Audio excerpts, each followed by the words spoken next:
ये कौन सा बॉलीवुड में यूट्यूबर है? नमस्ते भाई, कैसे हैं? तू ही दाता, तू ही विधाता, तू ही जीवन दाता। अच्छा बेटे, मुझे तो पता ही नहीं मैं इतना सारा दाता हूं। हैं? मेरे भाई, सर अर्थमेटिक में डिसऑनेस्ट शॉपकीपर की एक क्लास दो बार अपलोड हो गई है। क्लास 2 एंड क्लास 3 दोनों सेम है। किससे भी देखो क्या प्रॉब्लम है ये। ठीक है मेरे बच्चों, ये पानी करना यार।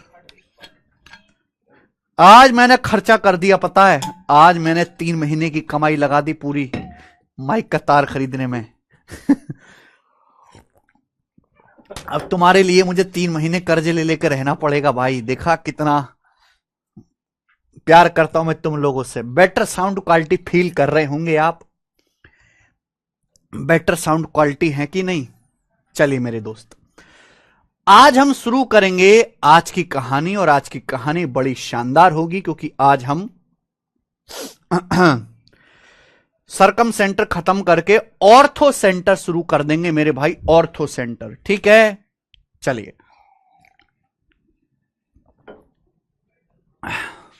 हम क्वेश्चन नंबर 21 कर चुके हैं और ये भी खत्म ही होने वाला है बेटा। सवाल नंबर हम करेंगे 22।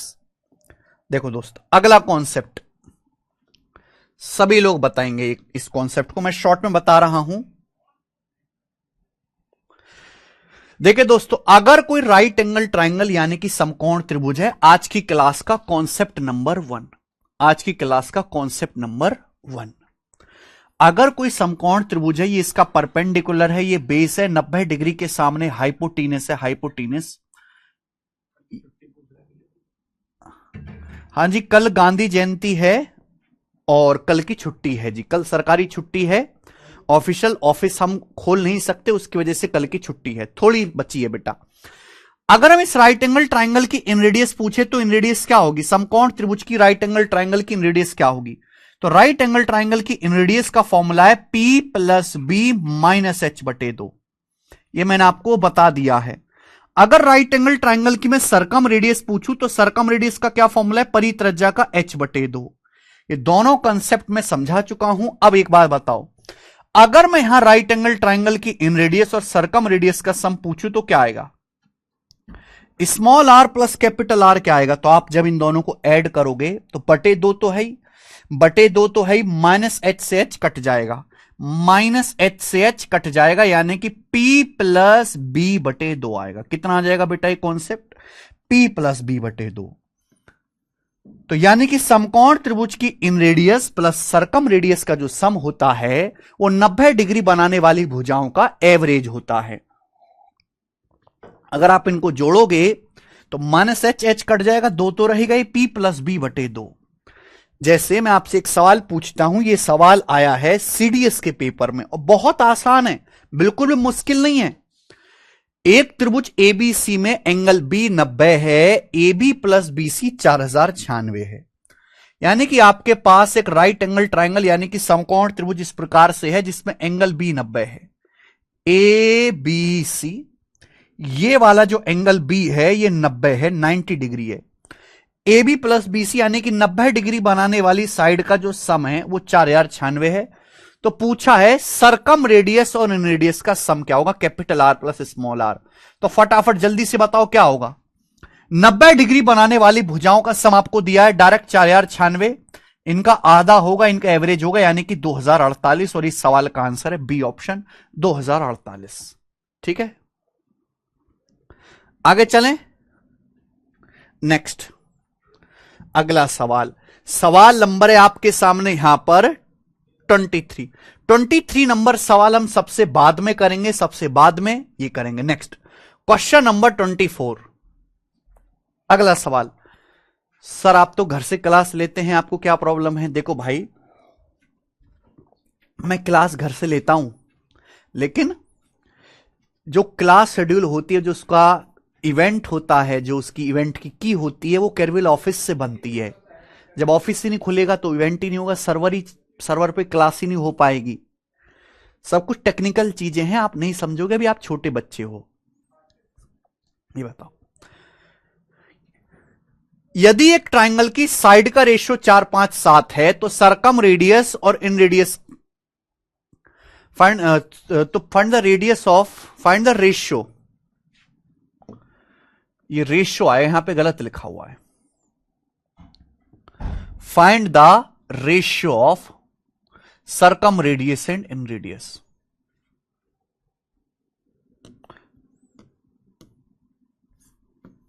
अनुपात। यह सवाल आपके सामने बहुत प्यारा सवाल है बेटा। ये सवाल बहुत प्यारा है। करो। क्वेश्चन के अनुसार यह है, यदि त्रिभुज की भुजाओं का अनुपात 4, 5, 7 है तो सवाल के अनुसार ट्राइंगल की सरकम रेडियस और इन रेडियस का रेशियो क्या होगा। प्री लेवल का सवाल नहीं है, ये मींस का क्वेश्चन है। सवाल में बोला है एक ट्राइंगल की 3 साइड है। एक ट्राइंगल की 3 साइड मान लीजिए जैसे एबीसी, उनका रेशियो दिया 4, 5, 7। आपसे सरकम रेडियस और इन रेडियस का रेशियो पूछा है। ये कोई राइट एंगल ट्राइंगल तो है नहीं, ना ही इक्विलेटरल ट्राइंगल है, और आपसे पूछा है मेरे प्यारे भाई सरकम रेडियस से इन रेडियस का रेशियो, कैपिटल आर से स्मॉल आर का रेशियो। तो आपको फॉर्मूला लगाना पड़ेगा।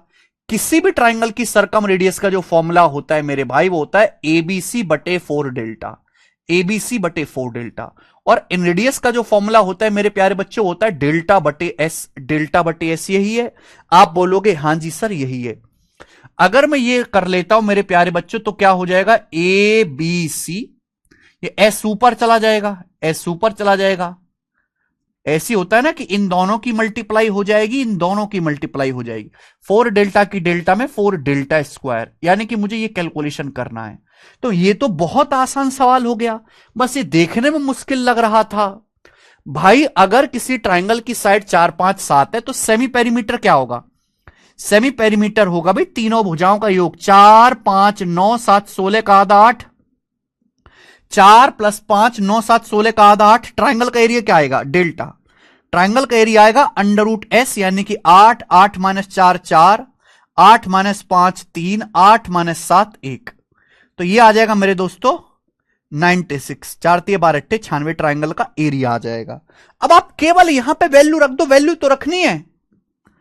ए की जगह 4 रख दीजिए, रेशियो निकालना है तो बी की जगह 5 रख दीजिए, सी की जगह 7 रख दीजिए।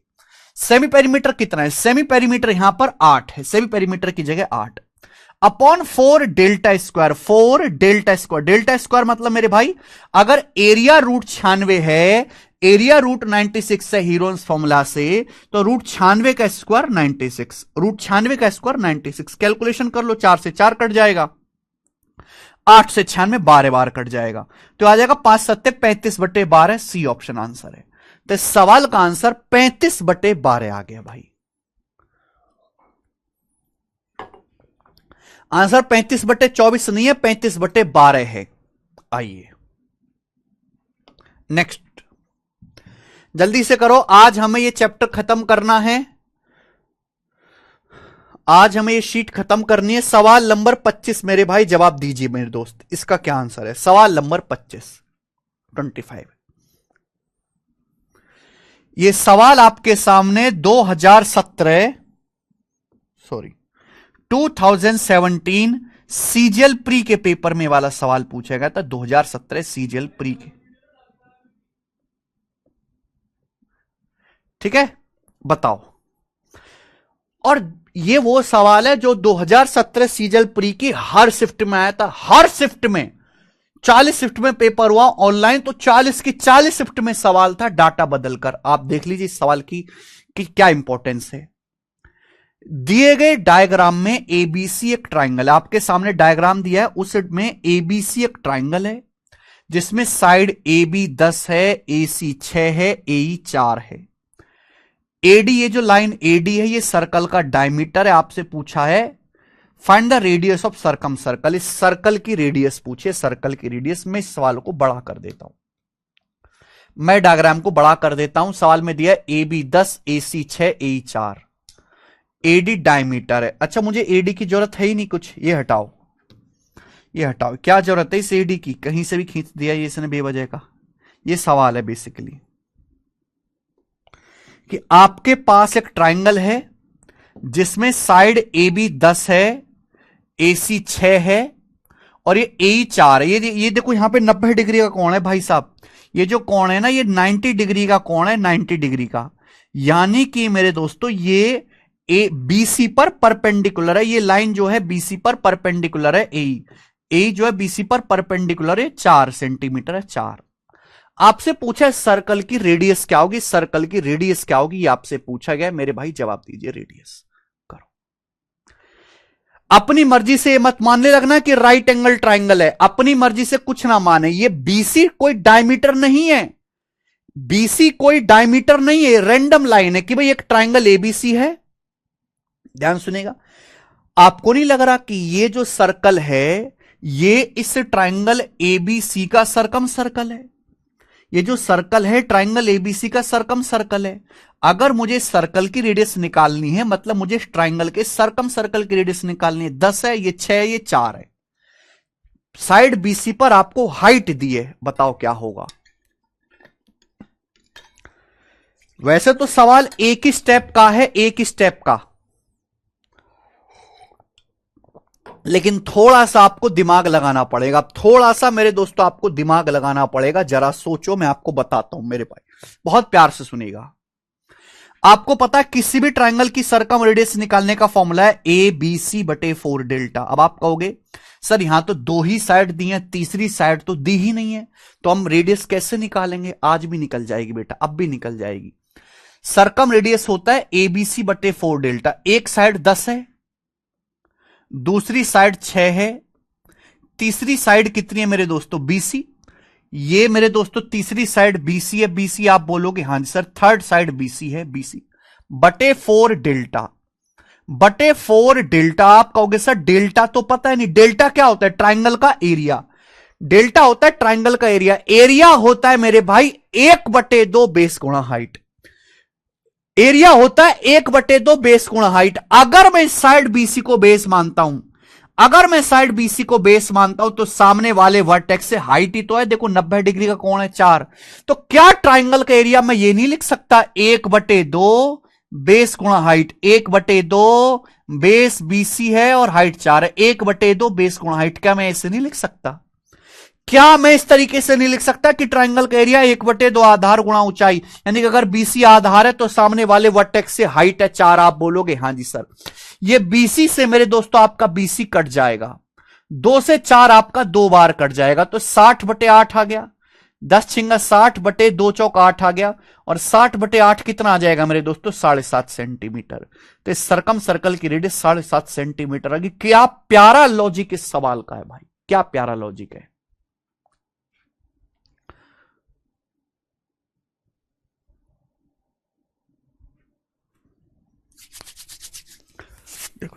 ये वो सवाल है जो 2017 प्री की हर शिफ्ट में आया था, 40 की 40 शिफ्ट में। बहुत अच्छा लॉजिक है, ठीक है। उसके बाद ये सवाल एक आध बार, ये ऐसा क्वेश्चन है जिसके दोबारा से आने के चांस भी हैं। ये सवाल दोबारा से भी आ सकता है। आगे चलेंगे, अब यहां से देखेंगे मेरे प्यारे बच्चों। नेक्स्ट क्वेश्चन, सवाल नंबर है आपके सामने 26। देखिए 26, और इस पे अगला सवाल है 27। ये दोनों मेरे दोस्तों सेम ही क्वेश्चन है, सेम ही डाटा है और सेम ही कॉन्सेप्ट पर है। सेम ही क्वेश्चन है, सेम ही डाटा है, सेम ही कॉन्सेप्ट पर है। ये जो सवाल आपके सामने स्क्रीन पे दिखाई दे रहा है, ये सवाल 2018 सीजल के प्री में आया था। बेशक ये सवाल प्री के पेपर में पूछा गया, लेकिन इसका लेवल मेंस वाला है। क्वेश्चन प्री में आया है लेकिन इसका लेवल मेंस वाला है, मेंस वाला। मैं आपको इस सवाल को करने के 2 तरीके बताऊंगा। 2 तरीके मैं आपको इस सवाल को करने के बताऊंगा। पहले आप खुद से ट्राई करो, इस सवाल का डायग्राम बनाकर आप खुद से ट्राई करो, इस सवाल का आंसर क्या होगा। सोचो। ये शीट तो आपके पास अपलोड है ना। इस शीट में टोटल 42 क्वेश्चन है, 42 सवाल है टोटल। बताओ, इस सवाल का डायग्राम बना के आप खुद से कोशिश करो पहले करने की। क्या आप इसका डायग्राम बना पा रहे हो?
अरे भाई तुम लोग क्या कर रहे हो ये? जब मैंने आपसे सवाल कहा कि सवाल को करो तो मतलब सवाल करो, बाकी कोई समस्या मत बोलो, मत पूछो, अपने आप सही हो जाएगा भाई।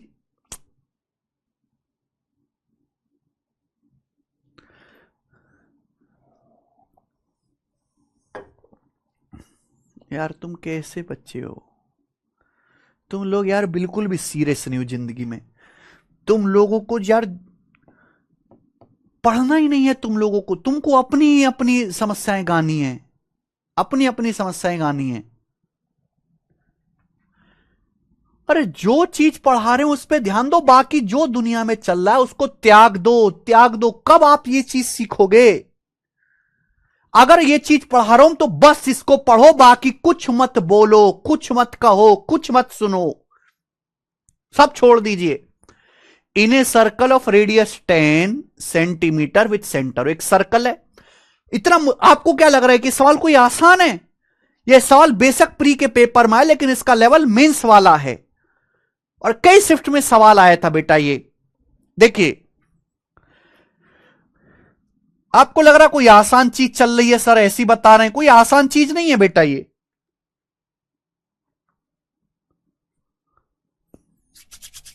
इन a circle of radius 10 centimetre with centre O, P Q and P R two chords each of length 12 centimetre. PO intersects chord Q R at the point S, the length of O S. आप इसका diagram बना पा रहे हैं क्या? सवाल बोला एक सर्कल है, सर्कल की रेडियस 10 है, सेंटर ओ है, पी क्यू और पी आर दो कॉर्ड्स हैं, दोनों की लंबाई 12 सेंटीमीटर है, दोनों की लंबाई 12 सेंटीमीटर है। पी क्यू और पी आर दो कॉर्ड है, दोनों की लंबाई 12 सेंटीमीटर है। यानी कि सपोज एक सर्कल है, दो कॉर्ड खींची गई है, पी क्यू और पी आर। आप देखो यहां पे पॉइंट पी कॉमन है, पी क्यू और पी आर में पॉइंट पी कॉमन है, यानी कि दोनों कॉर्ड पॉइंट पी से खींची गई होंगी।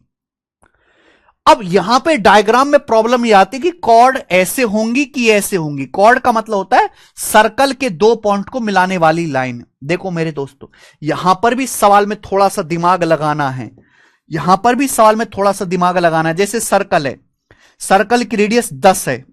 अब आप मुझे बताओ, अगर मैं कहूं कि सर्कल की रेडियस 10 है, ये सर्कल की रेडियस 10 है और ये कोण है 90 डिग्री का, तो मैं आपसे पूछूं कि जरा ये लेंथ कितनी आएगी, ये लेंथ कितनी आएगी? तो पाइथागोरस से ये लेंथ आएगी, अगर आप पाइथागोरस लगाओ तो 10√2, ये लेंथ 10√2 आएगी। और 10√2 का मतलब क्या होता है? लगभग 14 है, क्योंकि √2 क्या होता है? 1.414, ये लगभग 14 आएगा। यानी कि मेरे प्यारे दोस्त, अगर मैं ये 90 डिग्री का कोण बनाता हूं तो ये वाली जो कॉर्ड है, ये वाली जो कॉर्ड है, ये जो कॉर्ड है 14 होगी। कितनी होगी? 14 है। ये जो कॉर्ड है, अगर मैं 90 डिग्री का कोण बनाऊंगा तो ये जो कॉर्ड है इसकी लंबाई कितनी होगी? 14 होगी, 14। लेकिन सवाल में बोला है कि दो कॉर्ड ऐसी बनाई जाती है जिनकी लंबाई 12 सेंटीमीटर है, यानी कि 14 से भी छोटी लंबाई है 12। तो यानी कि ये जो दो कॉर्ड होंगी, ये मेरे दोस्तों सेंटर को क्रॉस करके आगे नहीं बढ़ पाएंगी, है भाई, ये सेंटर से पीछे ही रह जाएंगी। ये दोनों कॉर्ड जो है, दिमाग लगाओ प्लीज, भगवान के लिए सीरियस होकर पढ़ लो, ये दोनों कॉर्ड सेंटर से पीछे ही रह जाएंगी, ये दोनों कॉर्ड सेंटर से पीछे ही रह जाएंगी, ये दोनों कॉर्ड सेंटर से पीछे ही रह जाएंगी। क्या आपको यह बात समझ में आ गई? क्या आपको यह बात समझ में आ गई?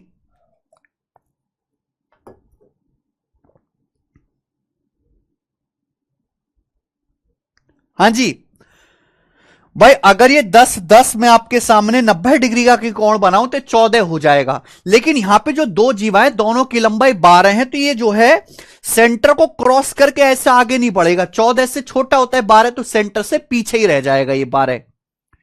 यानी कि अगर इस सर्कल की रेडियस 10 है, सर्कल की रेडियस 10 है, तो मेरे दोस्तों इस कॉर्ड की ये लंबाई 12 है, ये लंबाई 12 है, ये दोनों जीवाएं बराबर लंबाई की हैं, 12 ये बात समझ में आ गई?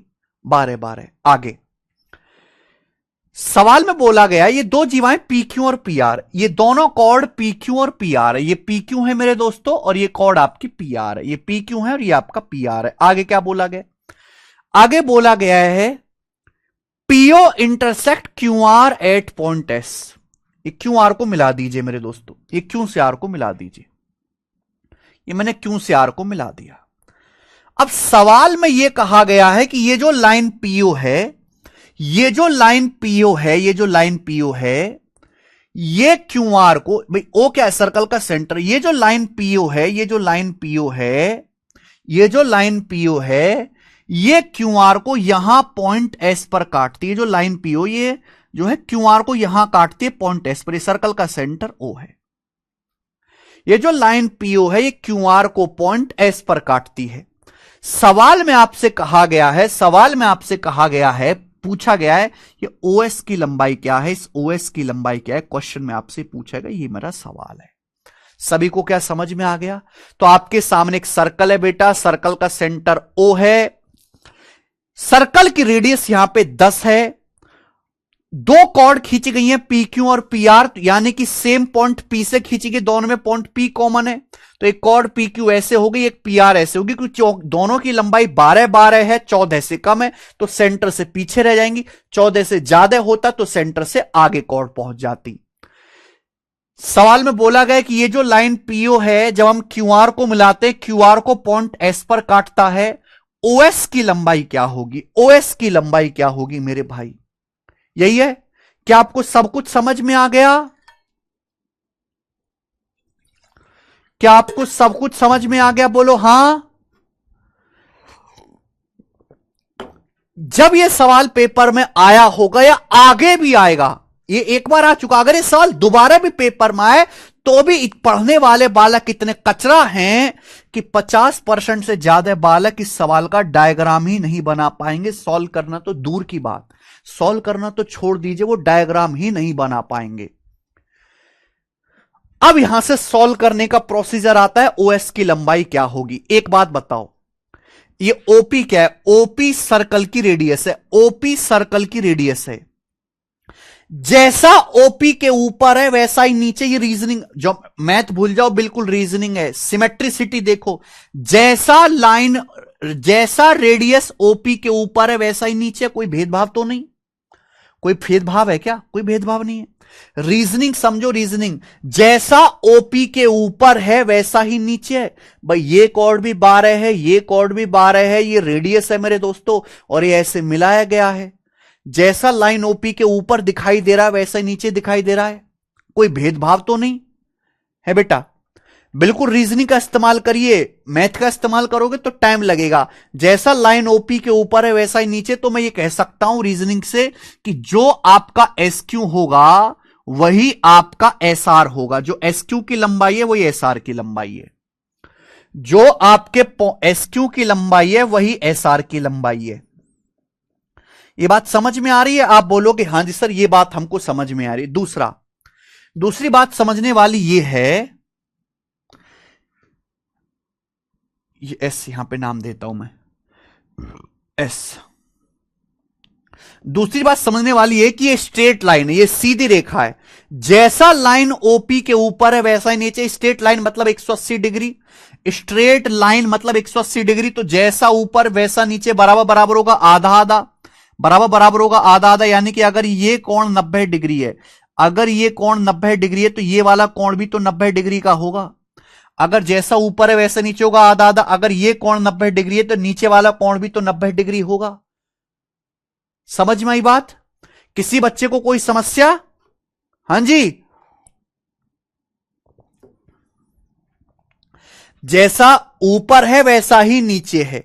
ये कोण 90 डिग्री है तो ये वाला कोण भी 90 डिग्री का होगा। आप बोलोगे हां जी सर बिल्कुल ऐसा ही है, कोई भी परेशानी नहीं है।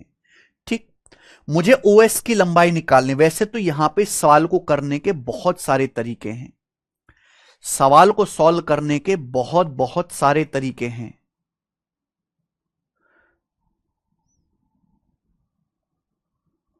प्रैक्टिस से सुस्मिता सावत, प्रैक्टिस से पता चलेगा, प्रैक्टिस से। देखो दोस्त, अगर मैं यहां पे इसको मिला देता हूं, ओ से क्यू को मिला दो, ओ से आर को मिला दो, तो दो ये जो ट्रायंगल दिख रहे हैं, ये जो दो ट्रायंगल दिख रहे हैं OP Q, O P Q, O P R, ये दोनों कॉन्गुरेंट ट्राइंगल है, दोनों की रेडियस बराबर है, ये 12 12। कॉन्गुरेंट ट्राइंगल होने की वजह से दोनों लेंथ सेम हो जाएंगी। लेकिन ये मैथ वाली बात बहुत मुश्किल है करना पेपर में, थोड़ी सी बुद्धि को तेज करो, बादाम बादाम खाया करो, रीजनिंग का इस्तेमाल। क्या आपको दिखाई नहीं देता यार? क्या आप सोच नहीं पाते खुद से कि भाई जैसा लाइन ओपी के ऊपर है वैसा ही लाइन ओपी के नीचे है यार? खुद से क्यों नहीं सोच पाते बात को? सिमेट्रिक है यार, एकदम सिमेट्रिक फिगर है, सिमेट्रिक। सिमेट्रिक नाम की कोई चीज होती है दुनिया में? अगर आपके बस की नहीं है सवाल समझना तो छोड़ दीजिए, इतना टाइम नहीं है यार, मैं परेशान हो गया हूं तुम लोगों से। जो एस क्यू होगा वही एस आर होगा। ये स्ट्रेट लाइन है, स्ट्रेट लाइन होता है 180 डिग्री, 180 डिग्री, तो आधा आधा होगा। 180 का जो आधा ऊपर आधा नीचे, 180 का आधा, ये 90 डिग्री, ये 90 डिग्री, हाफ हाफ होगा। ये 90, ये 90, ये 90, ये 90, इक्वल इक्वल हो जाएगा, आधा आधा। आपसे पूछा है ओएस की लंबाई क्या होगी, फटाफट बताओ जल्दी से, ओएस की लंबाई क्या होगी? ओएस की सोचो। ये 12 है, ये 12 है, कैसे करोगे?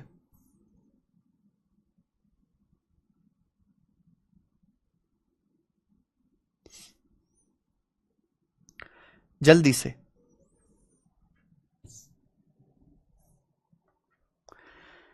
सवाल को करने के तरीके बहुत सारे हैं, सवाल को करने के तरीके बहुत सारे हैं। मैं आपको पहला तरीका बता दे रहा हूं, फर्स्ट मेथड, ध्यान से सुनिएगा। पहला मेथड यह है मेरे भाई कि जैसे आपको यहां से ओएस की लंबाई निकालनी है, ठीक है? ये जो सर्कल है, ये ट्राइंगल पी क्यू आर का सरकम सर्कल है, ये ट्राइंगल पी क्यू आर का सरकम सर्कल है। ये जो है ट्राइंगल, यार जल्दी समझा करो भाई, समय कम है यार, क्यों नहीं जल्दी समझते? ये ट्राइंगल पी क्यू आर का सरकम सर्कल है, सरकम सर्कल तीनों वर्टेक्स से होकर गुजरता है। और आपको पता है किसी भी सरकम सर्कल की रेडियस निकालने का फॉर्मूला है ए बी सी बटे 4 डेल्टा। ये फॉर्मूला है। आप बोलोगे हाँ जी सर ये फॉर्मूला है। यहां पे मुझे जो सर्कल बताएगा इसकी रेडियस दी गई है 10 सेंटीमीटर। मुझे ऑलरेडी इस सर्कल की रेडियस दी हुई है, सेंटर से परी तक की दूरी है ऑलरेडी 10 सेंटीमीटर सवाल में दी हुई है कि रेडियस 10 है, 10। देखो दोस्तों, मुझे ओएस निकालना है, ओएस, मुझे ओएस निकालना है। अगर मुझे ये लेंथ पता लग जाए, अगर मुझे ये लेंथ पता लग जाए पीएस, तो सॉल्व हो जाएगा कि नहीं? पी से एस तक पता लग जाए तो सॉल्व हो जाएगा। ये फॉर्मूला लगाइए। सरकम सर्कल की रेडियस कितनी है? 10 सेंटीमीटर। ये साइड कितनी है? 12। ये साइड कितनी है? 12। 12 गुणा 12। थर्ड साइड क्या है? नहीं पता। ये थर्ड साइड, ये इस त्रिभुज की थर्ड साइड है, क्यू आर नहीं पता। बटे 4 डेल्टा, बटे 4 डेल्टा। डेल्टा क्या होता है? जल्दी से जवाब दो। डेल्टा क्या है? डेल्टा मतलब ट्राइंगल का एरिया। अगर मैं साइड क्यू आर को बेस मानता हूं, अगर मैं साइड क्यू आर को बेस मानता हूं, तो सामने वाले वर्टेक्स पी से हाइट है पीएस। क्यू आर को अगर मैं बेस मानता हूं तो सामने वाले वर्टेक्स से हाइट है पीएस। तो ट्राइंगल का एरिया क्या आएगा? 1/2 क्यू आर गुणा पीएस, 1/2 क्यू आर गुणा पीएस। ये ट्राइंगल का एरिया हो जाएगा, ये ट्राइंगल का एरिया हो जाएगा। 1/2 क्यू आर को बेस मानता हूं तो सामने वाले वर्टेक्स से। फायदा क्या है कि क्यू आर से क्यू आर कट जाएगा, क्यू आर से क्यू आर कट जाएगा। 2 से 4 2 बार कट गया, 2 से 12 6 बार कट गया। पीएस ऊपर आ गया, ये 12×72/10 नीचे आ गया 7.2। तो पीएस की जो लंबाई है 7.2 सेंटीमीटर आ गई। बोलो हाँ कि ना? यानी कि मैं ये कह सकता हूं कि पी से एस तक की लंबाई 7.2 आ गई। लेकिन सवाल में तो ओएस पूछा है, सवाल में तो ओएस पूछा है। आप बताओ ये सर्कल की रेडियस कितनी है? 10 सेंटीमीटर। ओ से पी तक की रेडियस 10 सेंटीमीटर है, ओ से पी तक 10 सेंटीमीटर है।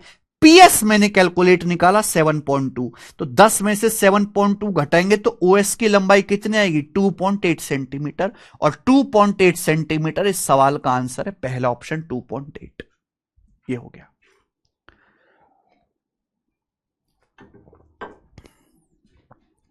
P Q R isosceles triangle नहीं है क्या? बिल्कुल है, मैं कब मना कर रहा हूं? P Q R isosceles triangle है। ये दोनों रेडियस सेम है बेटा, 12 12 आइसोसेलेस ट्राइंगल है, तभी तो मैंने 90 डिग्री बनाया। ये है भाई, जैसा ऊपर होगा भाई ये मीडियन होगा, आधा आधा। ठीक है, तो ये एक तरीका मेरे हिसाब से बेस्ट तरीका है करने का। ठीक है जी, हटा दूं मैं ये, चलिए हटा दूं। ओके, चलो बच्चों, सवाल को करने का एक दूसरा तरीका भी है। जैसे मैंने आपको बताया कि भाई 2018 के पेपर में 2 सवाल पूछे गए थे। अब जैसे सवाल नंबर 27 आप पढ़ो, सवाल नंबर 27 आप पढ़ो मेरे भाई, दोनों देखिए सेम ही क्वेश्चन है। ये क्वेश्चन भी 2018 सीजीएल के प्री में आया था, सीजीएल के प्री में।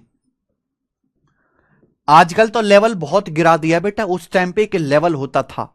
2018 सीजीएल प्री का पेपर में ये सवाल है, same to same data same है, सेम डायग्राम है कि एक सर्कल है, सर्कल की रेडियस 10 सेंटीमीटर है, सेंटर ओ है सर्कल का, पी क्यू पी आर दो बराबर जीवाएं हैं, है ना, 12 दोनों की सेम है। आपसे पूछा है क्यू आर की लंबाई क्या होगी, क्यू आर की लंबाई क्या होगी, क्यू आर। मैं आपको सिखाऊंगा दूसरा तरीका ओएस निकालने का भी। अगर आपसे सपोज क्यू आर की लंबाई पूछ ली जाए, सवाल में क्या कहा है, सवाल में आपसे कहा है कॉर्ड क्यू आर की लंबाई क्या होगी, जीवा क्यू आर की लंबाई क्या है, यह सवाल में आपसे पूछा है, कॉर्ड क्यू आर की लंबाई क्या है। ठीक है मेरे दोस्त, आप बोलोगे हां जी सर बिल्कुल सही आप फरमा रहे हैं, कॉर्ड क्यू आर की लंबाई क्या है। सुनिए दोस्तों, चूंकि ये आइसोसेलेस ट्राइंगल है, मैंने सेंटर से वर्टेक्स को मिलाया, तो जैसा ऊपर वैसा नीचे फिगर बन रही, बराबर बराबर होगा, 90-90 डिग्री मैंने कर दिया। तो बेटा जो क्यू एस है वही एस आर है। आप यहां चित्र से देख पा रहे हैं कि क्यू एस, सॉरी, आप यहां पे देख पा रहे हैं कि क्यू एस, एस क्यू और एस आर की लंबाई, जो क्यू एस है वही आपका मेरे दोस्तों एस आर है। ठीक है दोस्त, सेकंड मेथड बता रहा हूं, सेकंड मेथड से अब ध्यान से सुनेगा। अगर मैं ओ से क्यू को मिला देता हूं, सुनिए, अगर मैं सेंटर ओ से क्यू को मिला देता हूं तो ये क्या है बेटा, ये सर्कल की रेडियस है 10 सेंटीमीटर, ये भी सर्कल की रेडियस है 10 सेंटीमीटर, 10 सेंटीमीटर, ये भी सर्कल की रेडियस है 10 सेंटीमीटर। बोलो हां, ठीक है बेटा, सर्कल की रेडियस तो दी हुई है ना, ये भी सर्कल की रेडियस है 10 सेंटीमीटर। अगर मुझे यहां पे कॉर्ड क्यू आर की लंबाई निकालनी है तो मुझे यह पता करना पड़ेगा क्यू एस, मुझे क्यू एस पता करना पड़ेगा। और ये जो क्यू एस है, अगर क्यू एस पता लग गया तो एस ओ भी आ जाएगा। परेशान मत हो, परेशान मत हो, अब मुर्दे की तरह सुनते रहा करो। अगर क्यू एस की लंबाई पता लग गई तो एस आर भी पता लग जाएगा और जीवा क्यू आर की लंबाई भी आ जाएगी डबल करके। अब बताओ ये क्यू एस की लेंथ कैसे आएगी मेरे भाई, सोचो समझो जवाब दो। तो मेरे दोस्त मैं आपको एक ऐसा कॉन्सेप्ट समझाने वाला हूं जो बहुत सारे सवालों में आप लगा सकते हैं। आपको ट्राइंगल दिखाई दे रहा है ओ पी क्यू, आपको यहां पे ट्राइंगल दिखाई दे रहा है, ट्राइंगल ओ पी क्यू। इस ट्राइंगल की तीनों साइड पता है मुझे, इस ट्राइंगल की तीनों साइड पता है, ये साइड 10 है, ये साइड 10 है, ये साइड 12 है, तो एरिया आ जाएगा, तीनों साइड पता है। और ये क्या, ये जो क्यू एस है ये हाइट है, ये इस ट्राइंगल की हाइट है बेस ओपी पर, ओपी रेडियस पर ये हाइट है। तो मैं यहां से ट्राइंगल का एरिया बराबर कर दूंगा। अगर किसी ट्राइंगल की तीन साइड 10, 10 और 12 हैं तो उसका एरिया निकाल सकते हैं, हीरोज फॉर्मूला से निकाल लो, कोई दिक्कत नहीं। 10, 10, 20, 12, 32 का आधा 16, तो डेल्टा बराबर क्या आ जाएगा, under root S into S minus है, 16 माइनस 12 4, 16 माइनस 10 6, 16 माइनस 10 6 ही आएगा, आएगा बेटा। 16 चौका 64 का अंडर रूट 8, 36 का अंडर रूट 6 यानी कि 48। तो इस ट्राइंगल का एरिया 48 आ जाएगा, 48। ट्राइंगल का एरिया आ गया 48, ट्राइंगल ओपीक्यू का एरिया 48 आ गया हीरोज फॉर्मूला से।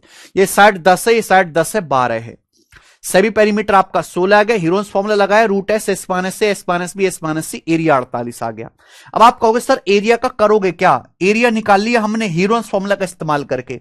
मेरी नजर बाज की तरह क्लियर है क्यू एस निकालने में। अब आप एक बात बताओ, ये 90 डिग्री का कोण है, 90 डिग्री का दिख रहा है ना, 90 डिग्री का कोण है।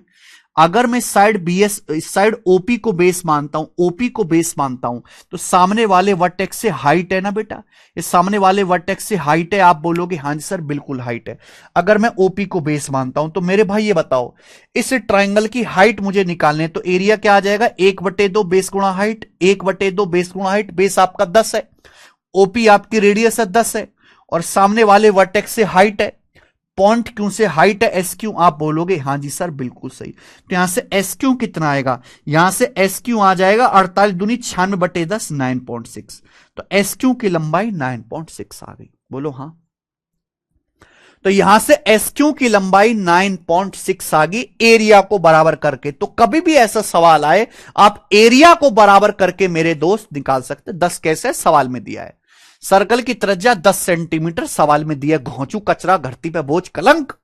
ठीक है, तो चूंकि इस ट्रायंगल की तीनों साइड दी थी, सेंटर से परिधि तक की दूरी रेडियस होती है, तो हमने एरिया को बराबर करके हाइट निकाल ली एस क्यू। एस क्यू 9.6 आ गया, तो जीवा क्यूआर की लंबाई कितनी आएगी, जीवा क्यूआर की लंबाई आएगी 9.6 का दुगुना, जो कि हो जाएगा 19.2।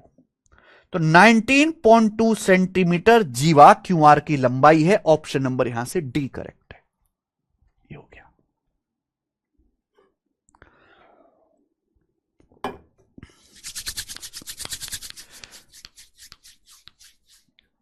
क्लियर है? शुक्र मनाओ शुक्र कि तुमको ये सवाल जिंदगी में करने को मिल रहे हैं। हाँ पीयूष सिन्हा जी, ये मेथड रटना ही है। ये देखो, ज्योमेट्री में बहुत सारे मेथड्स ध्यान रखने पड़ते हैं कि अगर मुझे किसी ट्रायंगल की तीनों साइड दी हैं और हाइट निकालना है, तो हमेशा एरिया को बराबर करके ही निकलेगा। इसमें रटने वाली कौन सी बात है? और कैसे निकालोगे आप? ये प्रैक्टिस से आएगा, करने से आएगा। जब हम सर्कल पढ़ेंगे, सर्कल में ऐसी बहुत सारी चीजें होंगी जहां एरिया को बराबर करके ही ये कॉन्सेप्ट निकलेगा। ज्योमेट्री में फॉर्मूला भी रटने होते हैं, कुछ मेथड्स भी ध्यान रखने होते हैं। अगर किसी ट्रायंगल की तीनों साइड दी हैं और मुझे एक हाइट निकालनी है, तो एरिया बराबर करके निकलेगा। यह बात आपको रटनी पड़ेगी, चाहे तुमको पसंद हो या ना हो। यस, आप नहीं कर सकते तो छोड़ दीजिए। वैसे भी मैंने पहले बताया कि इस सवाल को सॉल्व करना तो दूर, 50% बालक चित्र भी नहीं बना पाएंगे। गधों के लिए थोड़ा ना ये। तो बेटा मैंने जब यहां से निकाला तो एस क्यू की लंबाई 9.6 आ गई है, 9.6। आप लोगों का डाउट है कि सर ओएस कैसे निकलेगा? अगर ओएस आ जाए तो ओएस कैसे निकलेगा? तो बेटा राइट एंगल ट्राइंगल है, देखो 90 डिग्री 90 डिग्री, तो हम पाइथागोरस थ्योरम से ओएस निकाल सकते हैं, है ना। 90 डिग्री के सामने 10 है, ये 9.6 है, तो पाइथागोरस से ओएस नहीं निकाल सकते। ये मैंने 9.6 निकाला है, 90 डिग्री के सामने 10 है, ये ओएस है। ठीक है, तो कैसे निकालोगे? पाइथागोरस थ्योरम का इस्तेमाल करके। जैसे, लेकिन ये थोड़ा लेंदी है। ये 10 है बेटा, ये 9.6 है, और ये 90 डिग्री है। ये आपका मेरे दोस्तों ओएस है। ये बताओ पाइथागोरस थ्योरम का इस्तेमाल करके निकलेगा, क्या आएगा ओएस? अब आप कहोगे सर पाइथागोरस थ्योरम लगाएंगे पर कैसे? पर इसमें मैंने क्या सिखाया कि ऐसे केसेस में रेशियो ले लिया करो। 90 के सामने 10 है, 9.6 है, रेशियो ले लिया करो। रेशियो 0.0 किससे जा रहा है? 4 से। ये 25 बार जा रहा है, ये 24 बार जा रहा है, यानी कि 7, 24, 25 का ट्रिपलेट लग गया। ये 7, 24, 25 का ट्रिपलेट लग गया। ये कितने गुना है? 4 गुना, 0.4 गुना, सॉरी 0.4 गुना। 25 की 0.4 में गुणा करेंगे 10 आएगा, 24 की 0.4 में गुणा करेंगे 9.6 आएगा, 7 की 0.4 में गुणा करेंगे 2.8 आएगा। 2.8, ये 2.8 आ गया। ठीक है जी।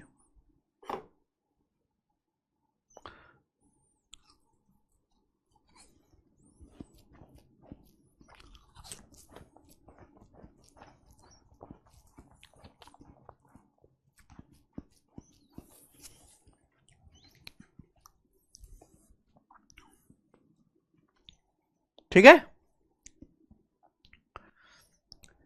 तो ये दूसरा तरीका है। तो बच्चे मैंने आपको यहां पे 2 तरीके बताए ठीक है, इससे ज्यादा हम टाइम नहीं दे सकते, आगे चलेंगे। अगला सवाल, हमें सरकमसेंटर निपटाना है। नेक्स्ट सवाल नंबर बेटा 28, क्वेश्चन नंबर 28।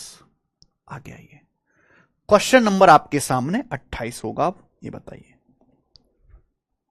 अगला कॉन्सेप्ट।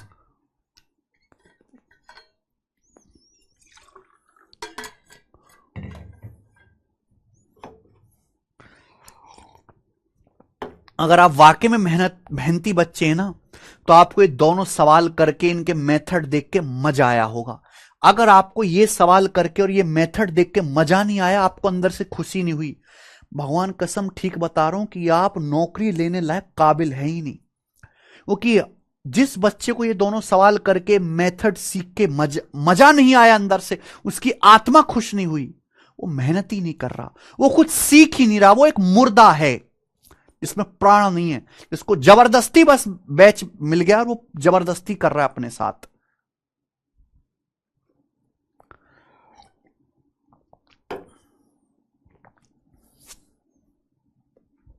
सही बता रहा हूं मैं,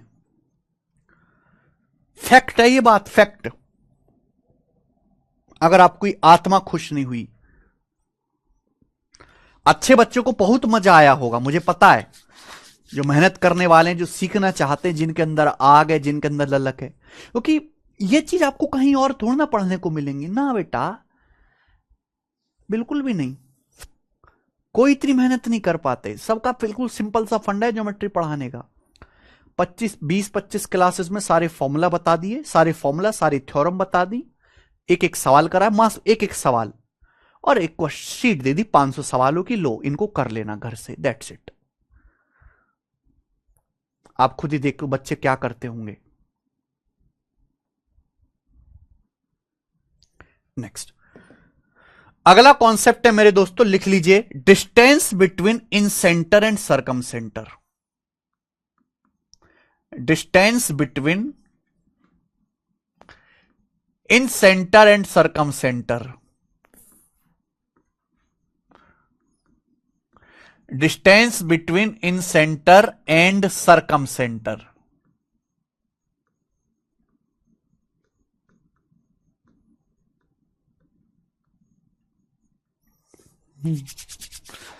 ठीक है जी। और ये किसी भी ट्राइंगल, इन एनी ट्राइंगल, ठीक है ना, मैं यहां पे लिख देता हूं, किसी भी ट्राइंगल में लगेगा जी कॉन्सेप्ट। इन एनी ट्राइंगल, किसी भी ट्राइंगल के लिए ट्रू है, चाहे वो कैसा भी ट्राइंगल हो, इन एनी ट्राइंगल। ठीक है बच्चे। तो जैसे बच्चे मैं आपके सामने एक ट्राइंगल बना देता हूं,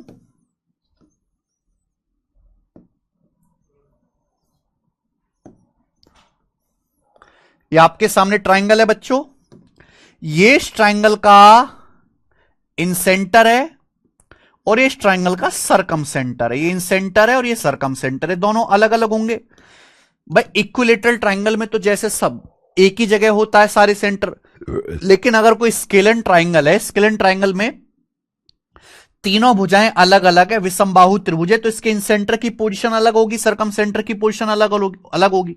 तो इनके जो बीच की डिस्टेंस है डी, इनके जो बीच की डिस्टेंस है, इन सेंटर और सरकम सेंटर के जो बीच की डिस्टेंस है, इसका फॉर्मूला होता है मेरे प्यारे भाई अंडर रूट क्या हो Keshav, under root capital R square minus twice of capital R small R. Under root R square minus twice of capital R small R. Under root R square minus twice of capital R into small R. Under root R square minus twice of capital, under root capital R square minus twice of capital R small R. जहां capital R क्या है, triangle की सरकम radius है, जहां capital R क्या है बेटा, triangle की सरकम रेडियस है, और स्मॉल आर क्या है बच्चे, स्मॉल आर ट्राइंगल की इन रेडियस है। कैपिटल आर सरकम रेडियस है, स्मॉल आर इन रेडियस है। ये कॉन्सेप्ट है, याद रख लिए। प्रूफ करने की कोई जरूरत नहीं है, अगर आप प्रूफ करोगे तो मेरे दोस्तों पागल हो जाओगे। आनंद साहू करें सर जीएस की पढ़ाई करते करते मैं पागल होता जा रहा हूं। जीएस पढ़ना बहुत मुश्किल है भाई, बहुत मुश्किल है जीएस। और जिस आदमी का मैथ अच्छा होता है उसकी जीएस कभी अच्छी हो ही नहीं सकती, फैक्ट है। ठीक है, ये बताओ 28वां, जल्दी से करेंगे। तो बहुत ज्यादा इंपॉर्टेंट कॉन्सेप्ट नहीं है ये कि बहुत इंपॉर्टेंट हो। जल्दी से मेरे प्यारे में बताइए क्या आंसर है इस सवाल का। सभी लोग मेरे भाई एक सांस में बताएं।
एक ट्रायंगल की साइड 6 8 10 है। इस ट्रायंगल के अंतः केंद्र परिकेंद्र के बीच की दूरी, देखो ये काम आसान हो गया क्योंकि राइट एंगल ट्रायंगल है।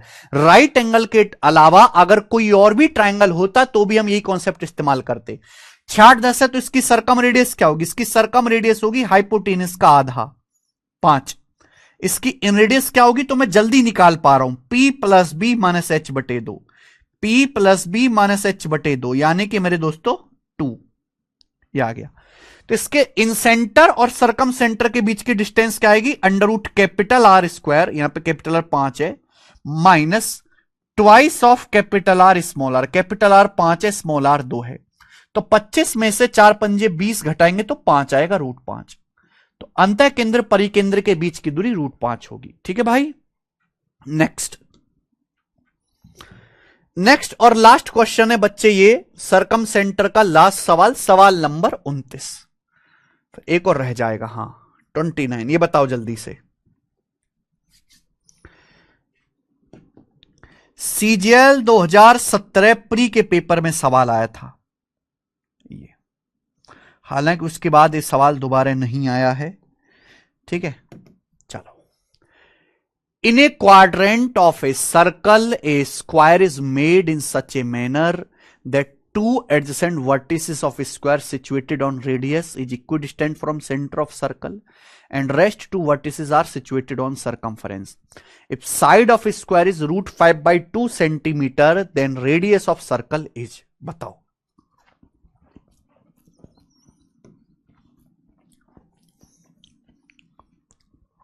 पहले तो इस सवाल का डायग्राम बना पाना ही अपने आप में किसी जंग से कम नहीं है। आप सर्कल का क्वाड्रेंट समझते हैं, जैसे कि सर्कल है, सर्कल में कि मैं 4 बराबर हिस्से कर दूं, 4 बराबर हिस्से, तो हर एक हिस्से को हम क्या बोलते हैं? क्वाड्रेंट, क्वाड्रेंट बोलते हैं मेरे भाई।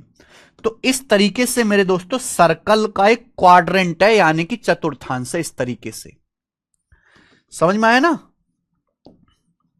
सर्कल के 4 बराबर हिस्से कर दीजिए तो हर एक टुकड़े को हम क्या बोलते हैं? क्वाड्रेंट बोलते हैं। तो ये मेरे दोस्तों जैसे मैं आपके सामने डायग्राम बनाता हूं, ये सर्कल का क्वाड्रेंट है। अच्छे से बनाएंगे।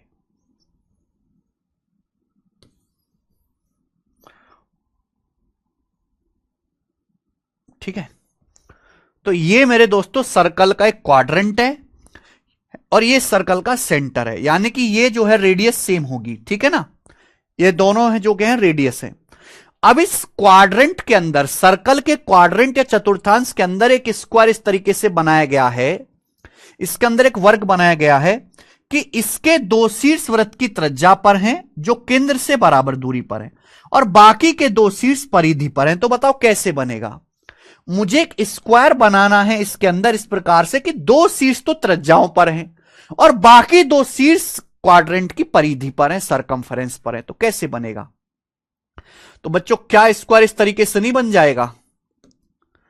क्या ये स्क्वायर इस तरीके से नहीं बन जाएगा भाई?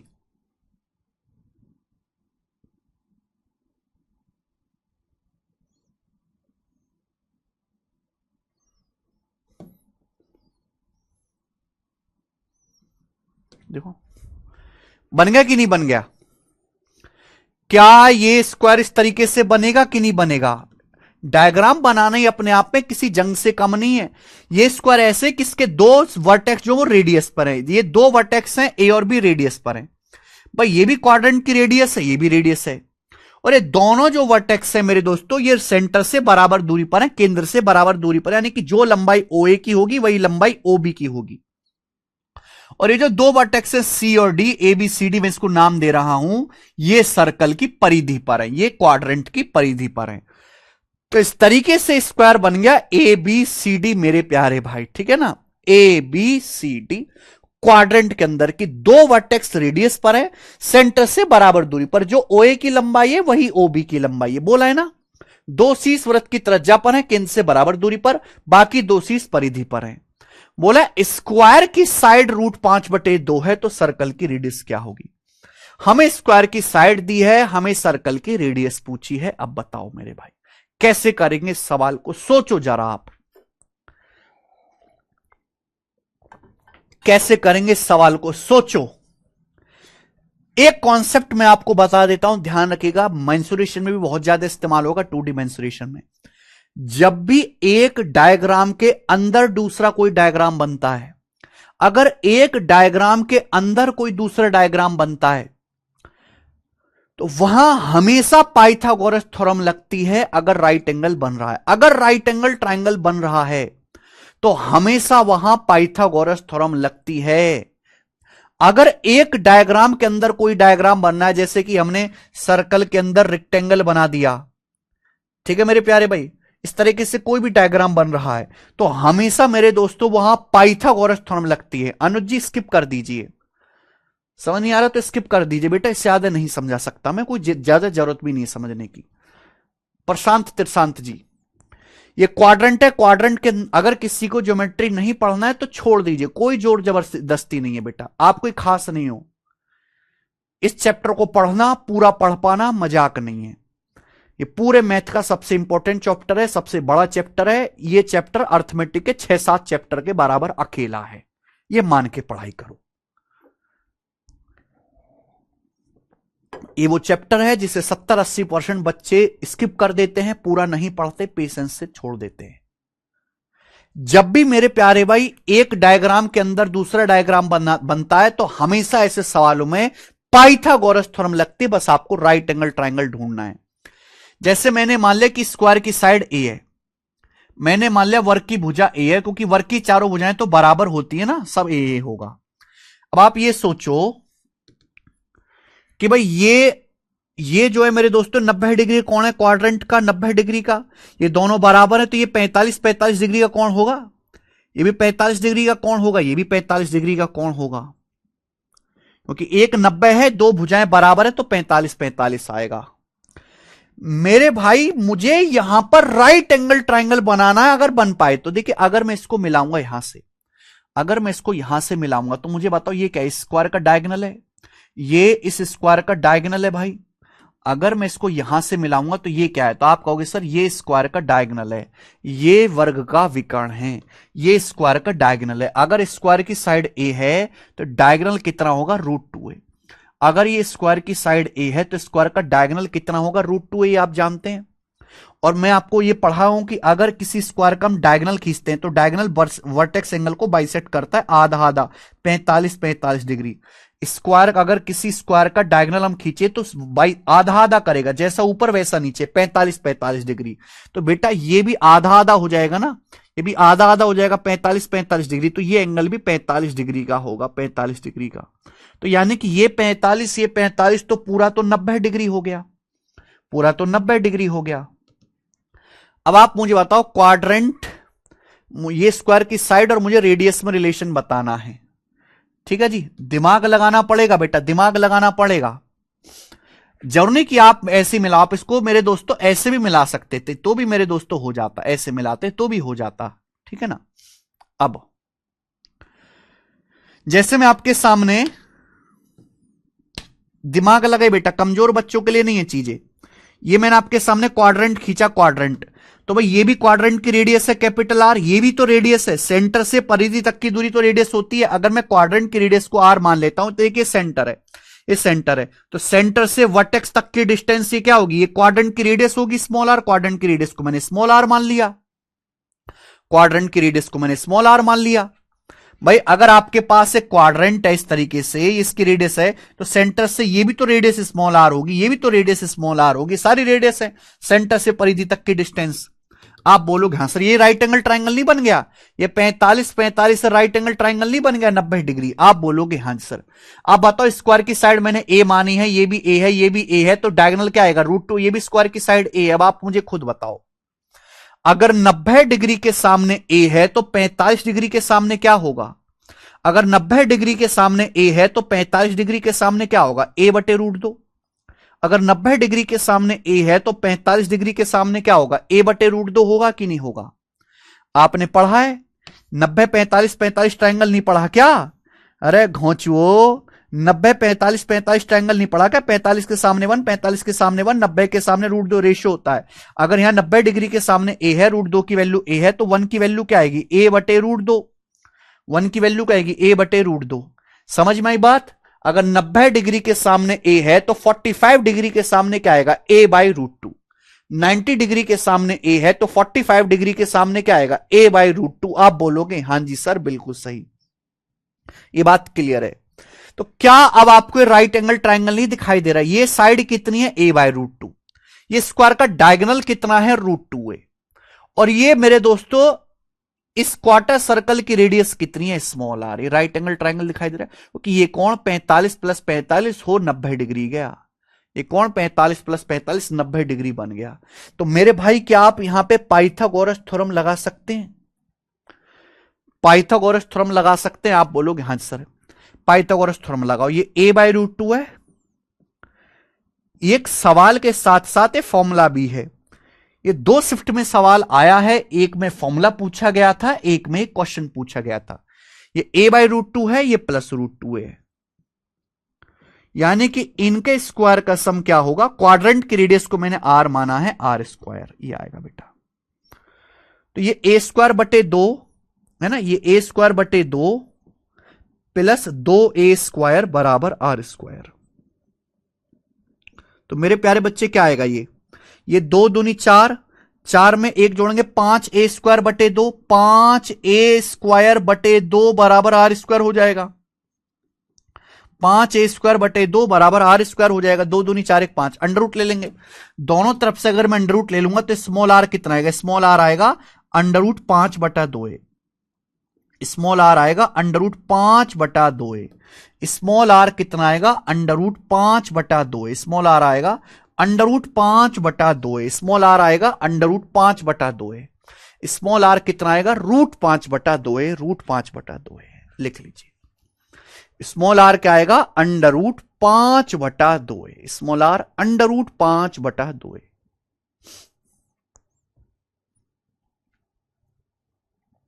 ये फॉर्मूला आ गया।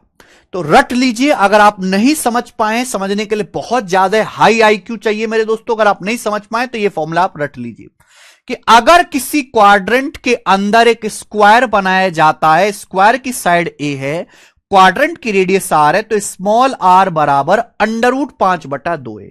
स्मॉल आर बराबर √5/2 है।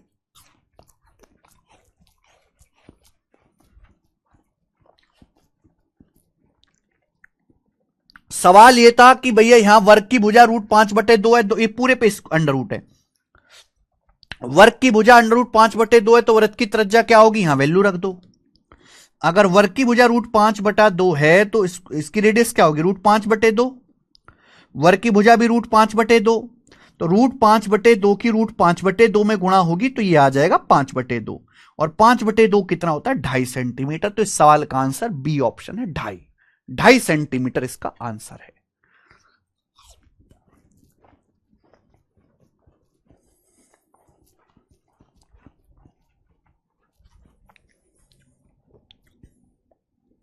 समझी बात को? चलिए खत्म। लास्ट क्वेश्चन मेरे दोस्तों, सरकम सेंटर का आखिरी सवाल, सवाल नंबर 23 जो मैंने छोड़ दिया था इसको कि सबसे आखिर में कराऊंगा। यह सवाल सीजीएल 2016 के मींस के पेपर का है। इसके बाद 2016 के बाद जो है 2017 में नहीं 2018 में टीसीएस ने पेपर करवाना शुरू किया था। 2018 से पहले एक और कंपनी जो है पेपर करवाती थी, ये बताइए, करो बताइए मेरे प्यारे भाई। 2016 की सीजल मींस का है, सोचो। यह सवाल बहुत ज्यादा आसान है अगर आप इसका डायग्राम कर पाते हैं। डायग्राम बनाओगे, सही बनाओगे डायग्राम, तो कुछ भी नहीं लिखना पड़ेगा आगे से अलग से। करिए।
करो।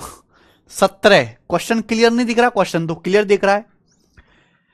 चतुर्भुज पी क्यू आर एस में एस आर 17 सेंटीमीटर है, पी क्यू आर 122 सेंटीमीटर है, पी एस आर 116 डिग्री है, सॉरी 100 डिग्री है। ये क्यू एस की लंबाई पूछिए।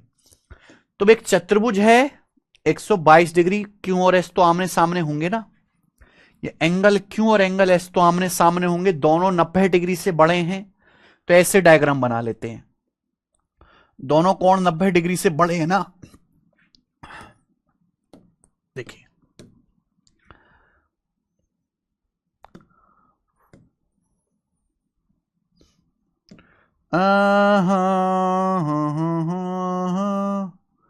नहीं, ये थोड़ा गड़बड़ हो जाएगा।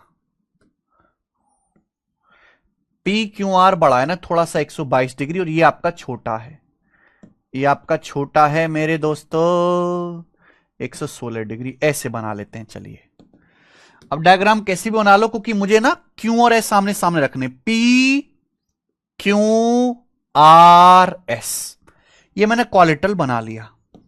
सवाल के अनुसार एस आर आपका 17 सेंटीमीटर है, ये angle P Q R 122 degree का है, ये angle P S R 116 degree का है। आपसे पूछा है ना, क्या पूछा आपसे? क्यू एस की लंबाई पूछी, क्यू से एस तक की लंबाई पूछिए, बताओ।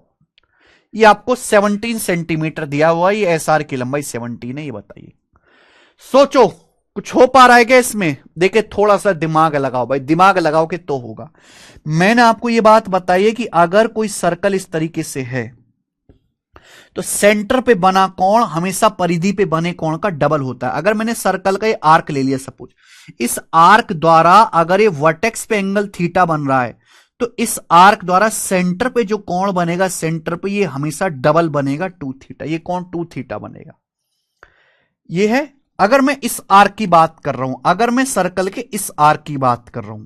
लेकिन अगर मैंने आर्क बहुत बड़ा ले लिया, जैसे भाई मैंने ये वाला आर्क ले लिया, ये वाला आर्क ले लिया, ये वाला आर्क इतना बड़ा का आर्क है। अब इस आर्क द्वारा ये एंगल अगर अल्फा बन रहा है, ये एंगल अल्फा बन रहा है परिधि पे, तो सेंटर पे ये जो कोण बनेगा, सेंटर पे इसी आर्क द्वारा ये जो कोण बनेगा, ये डबल नहीं बनेगा बेटा 2 अल्फा, डबल नहीं बनेगा 2 अल्फा, ये ध्यान आपको रखना है। अब आप देखो ये जो दोनों कोण दिए मुंह फुकाने के लिए तो दिए नहीं, इनमें कुछ ना कुछ रिलेशन होगा, वो रिलेशन ढूंढो क्या है। 122 है तो ये बतेगा बेटा, नहीं यहां से बनेगा बेटा, देखो ध्यान से। मैं आपसे कहूं कि ये पूरा एक चक्कर 360 डिग्री होता है। अगर 116 है तो ये एंगल कितना होगा? अगर 116 है, अगर 116 डिग्री का है तो ये एंगल कितना होगा? अगर ये 116 डिग्री का है तो ये कंप्लीट ये एंगल कितना होगा? ये वाला बताओ, ये एंगल कितना होगा जल्दी बताओ। अगर 116 डिग्री का है तो ये कितना होगा बेटा? ये 360 डिग्री है, 360 डिग्री में से ये 116 डिग्री है, तो 360 में से 116 घटाओ तो ये आएगा 244 डिग्री का, 244 डिग्री। क्या मैंने ठीक किया? पूरा एक राउंड 360 होता है। अब आप खुद सोचो कि अगर ये कोण थीटा है, थीटा तो ये 2 थीटा हो रहा है, 122 का डबल हो रहा है 244, यानी कि ये डबल हो रहा है, ये थीटा है तो इस सेंटर पे डबल हो रहा है। इसका मतलब क्या हुआ? इसका मतलब ये हुआ कि ये सेंटर होगा, और इस तरीके से मेरे दोस्तों हम एक सर्कल खींच सकते हैं, इस तरीके से इस सर्कल खींच सकते हो आप। सर्कल के इस आर्क को देखो, इस आर्क को, इस आर्क द्वारा सेंटर पे 244 डिग्री है, परिधि पे आधा बनना है 122 डिग्री का, इस आर्क को देखो। और ये मेरे दोस्तों क्या है? सेंटर है, ये रेडियस, सेंटर से परिधि तक की दूरी है, रेडियस है 17 सेंटीमीटर, तो ये सेंटर है। सेंटर से परिधि तक की दूरी, ये भी तो रेडियस ही होगी 17 सेंटीमीटर, ये भी रेडियस होगी 17 होने को, सेंटर से परिधि तक की दूरी ये भी रेडियस ही होगी 17, ये भी रेडियस ही होगी 17, तो क्यूएस की लंबाई 17 सेंटीमीटर है आंसर।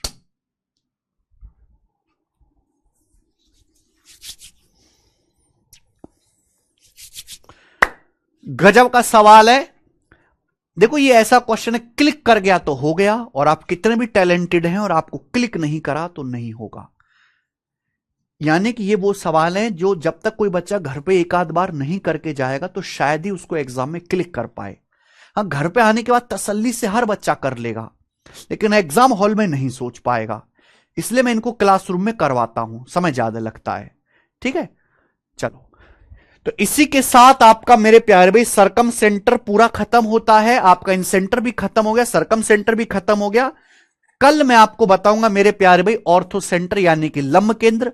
आज की क्लास को हम इतना ही छोड़ते हैं, इसके आगे स्टूडेंट्स हम कल करेंगे।